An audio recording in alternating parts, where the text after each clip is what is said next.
अस्सलाम वालेकुम स्टूडेंट्स। मैं तैयबा तनवीर और आप देख रहे हैं तैयबा तनवीर केमिस्ट्री प्लेटफॉर्म। आज हम बोहर के एटॉमिक मॉडल के बारे में या बोहर के एटॉमिक थ्योरी के बारे में बात करेंगे। पिछले लेक्चर्स में हम एटम के structure, electron, proton, neutron, basic fundamental particles और उसके बाद रदरफोर्ड के एटॉमिक मॉडल के बारे में पढ़ चुके हैं। तो आज हम बोहर के एटॉमिक मॉडल के बारे में या बोहर की एटॉमिक थ्योरी के बारे में पढ़ेंगे। ये बोहर है नील बोहर इसका पूरा नाम है, साइंटिस्ट जिसने एटम के स्ट्रक्चर के बारे में रदरफोर्ड के बाद एटॉमिक थ्योरी दी थी। तो चलते हैं अपनी थ्योरी की तरफ। जी बिस्मिल्लाहिर्रहमानिर्रहीम। बोहर्स एटॉमिक थ्योरी, बोहर की एटॉमिक थ्योरी 1913 में नील बोहर ने इस थ्योरी को प्रेजेंट किया था। इसने मैक्स प्लैंक की क्वांटम थ्योरी को बेस बनाते हुए अपनी थ्योरी पेश की। बोहर का मॉडल सजेस्ट करता है कि इलेक्ट्रॉन ना तो एनर्जी को एब्जॉर्ब करते हैं और ना ही एनर्जी को एमिट करते हैं कंटिन्यूसली मीन्स के हर वक्त ना ही एनर्जी को ये एब्जॉर्ब कर रहे होते हैं इलेक्ट्रॉन और ना ही एनर्जी को एमिट कर रहे हैं होते हैं। इलेक्ट्रॉन की एनर्जी तब एमिट या एब्जॉर्ब करता है जब वो एक शेल से किसी दूसरे शेल में जाता है। का पॉइंट है, energy of an electron revolving in an orbit is quantized. किसी एक शेल के अंदर या किसी एक ऑर्बिट के अंदर रिवॉल्व करते हुए इलेक्ट्रॉन की एनर्जी हमेशा क्वांटाइज्ड होती है, मतलब कांस्टेंट रहती है।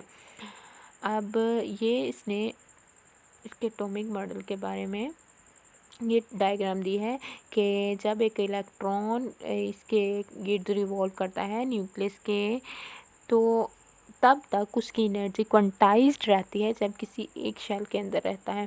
जब वो एक शेल से दूसरे शेल में जाता है तो उसकी एनर्जी में चेंजेस आती हैं।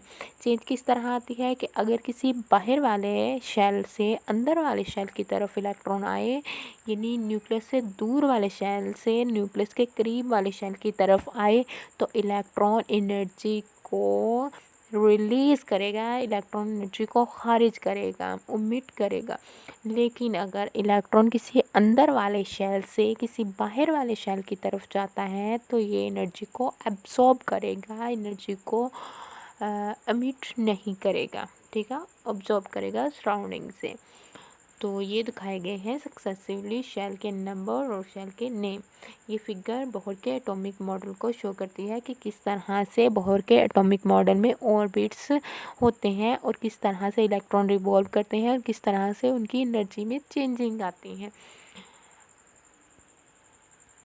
तो ये बोहर के एटॉमिक मॉडल के बारे में कुछ पोस्टुलेट्स हैं।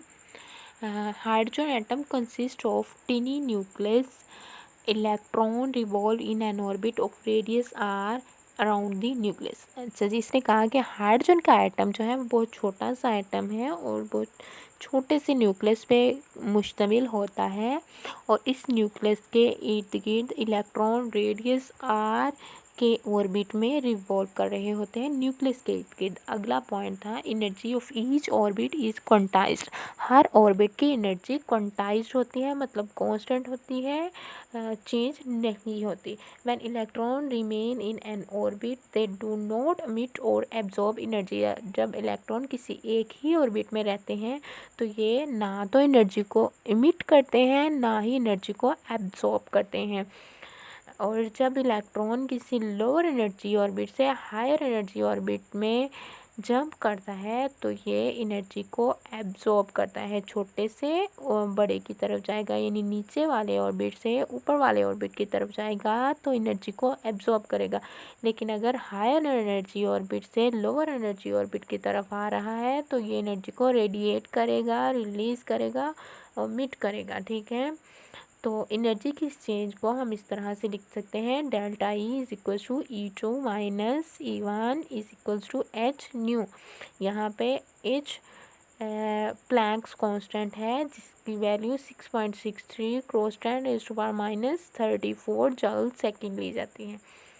अब इलेक्ट्रॉन जो can revolve in an orbit with fixed angular momentum. Electron सिर्फ ऐसे ऑर्बिट में मूव कर सकते हैं जिनका एंगुलर मोमेंटम फिक्स हो। यहाँ एंगुलर मोमेंटम को mvr से शो करते हैं इज इक्वल टू NH/2 पाई। यहाँ पे n शेल का नंबर होता है और ये कुछ भी हो सकता है, 1 2 3 4 सो ऑन, कुछ भी हो सकता है। हाँ जी, तो पिछले लेक्चर में हमने रदरफोर्ड का एटॉमिक मॉडल पढ़ा, इस वाले में बोहर की एटॉमिक थ्योरी पढ़ी। तो रदरफोर्ड की एटॉमिक थ्योरी और बोहर की एटॉमिक थ्योरी में क्या डिफरेंसेस हो सकते हैं, आइए देखते हैं। अच्छा जी, रदरफोर्ड की एटॉमिक थ्योरी जो थी वो बेस करती थी क्लासिकल थ्योरी पे, ठीक है, वेव पार्टिकल नेचर की क्लासिकल थ्योरी पे। लेकिन जो बोहर का एटॉमिक मॉडल है या बोहर की एटॉमिक थ्योरी है वो क्वांटम थ्योरी पे बेस करती है, उसकी बेसिस क्वांटम थ्योरी पे है।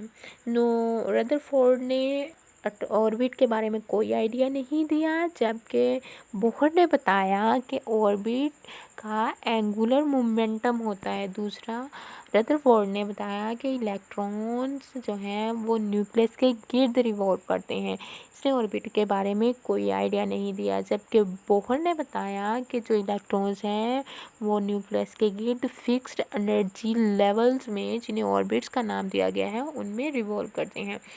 रदरफोर्ड ने कहा कि atom should produce continuous spectrum. Rutherford कहता है कि एटम को कंटिन्यूस स्पेक्ट्रम बनाना चाहिए, लेकिन इनफैक्ट हम देखते हैं कि एटम का जो स्पेक्ट्रम है वो लाइन स्पेक्ट्रम होता है। और जो बोहर की एटॉमिक थ्योरी है वो भी यही सजेस्ट करती है कि एटम को लाइन स्पेक्ट्रम ही बनाना चाहिए। अच्छा जी, रदरफोर्ड का एटॉमिक मॉडल कहता है कि एटम को कोलैप्स कर जाना चाहिए, ठीक है, ख़त्म हो जाना चाहिए। जबकि नील बोहर कहता है कि एटम शुड एग्जिस्ट, एटम को अपना वजूद बरकरार रखना चाहिए। और यही हम अपने इर्द गिर्द भी देखते हैं कि मैटर अपना वजूद बरकरार रखता है। इट मीन्स कि बोहर की एटॉमिक थ्योरी जो है वो रदरफोर्ड की एटॉमिक थ्योरी से काफ़ी फ़ायदेमंद साबित होती है।